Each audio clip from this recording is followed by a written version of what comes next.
اسی طرح دعا کے قبول ہونے کے لیے ایک عام شرط یہ ہے کہ نبی علیہ الصلوۃ والسلام کے سنت کے مطابق دعا، آپ علیہ السلام کے سنت کے مطابق دعا ہو، طریقہ کار میں، دعا کرنے کے طریقے میں. اور اللہ کے نبی علیہ الصلوۃ والسلام نے دعا کے شروط بتائے ہیں، کیا شرط ہے، دعا قبول ہونے کے اسباب بتائے ہیں اور دعا کے آداب بتائے ہیں. اسی طرح نبی علیہ الصلوۃ والسلام سے بہت ہی زیادہ دعائیں منقول ہیں، انہی دعاؤں کے ذریعے دعا کی جائے. طریقہ کار بھی نبی علیہ السلام کے سنت کے مطابق. آپ دیکھو نا، ہم نبی علیہ السلام کے سنت کے مطابق دعا نہیں کرتے. مثلا یہ جو آپ دیکھو آپ کے سامنے دائیں بائیں جو ہے نا، یہ نماز کے بعد، فرض نمازوں کے بعد کے اذکار موجود ہے، دعائیں موجود ہیں. اللہ کے نبی انہی دعاؤں کے ذریعے دعا کرتے تھے. اور ہم نے کیا کیا ہوا ہے، اپنے مخصوص انداز میں امام صاحب 1 منٹ کے لیے، 1 سیکنڈ کے لیے دعا کرتے ہیں اور دعا ہو گئی. یہ تو دعا کا طریقہ ہے نا، جو آپ اجتماعی ایک دفعہ جو ہے نا ایک دعا پڑھ کر امام صاحب پڑھتے ہیں اور بس چہرے پہ ہاتھ پھیر دیا اور سب پاک گئے. یہ دعا کا طریقہ اللہ کے نبی کا طریقہ نہیں ہے.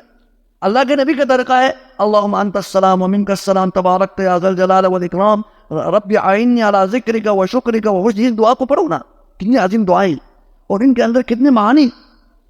یہ ہاتھ اٹھائے بغیر اللہ کے نبی سے سب موجود ہے، سب ثابت ہے. اللہ کے نبی کیسے دعا کرتے تھے؟ نماز کے بعد تو ہاتھ نہیں اٹھاتے. نماز کے دوران نماز بھی دعا ہے نا، نماز میں ہم ہاتھ اٹھاتے ہیں، دعا کرتے وقت ہاتھ اٹھاتے نہیں اٹھاتے. نماز کے بعد بھی جو مخصوص دعا ہے نا، اس میں ہاتھ اٹھانے کا ثبوت نہیں ہے. اس لیے ہم دعا کریں نا، دعا تب قبول ہوگی جب وہ کیا ہو، مسنون طریقے کے مطابق.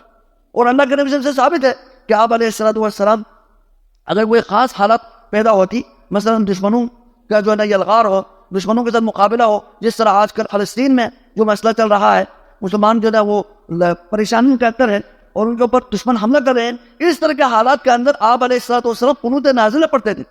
نماز کے آخری جو حصے میں آپ جس طرح ہم کر رہے ہیں، بہت عرصے سے ہم کر رہے ہیں، یہ جو قنوت نازلہ پڑھتے تھے. یہ ثبوت ہے نا، اللہ کے نبی نے اس موقع پر اس طرح دعا کی ہے، عام حالت میں اس طرح دعا کی ہے، یہ سب موجود ہے.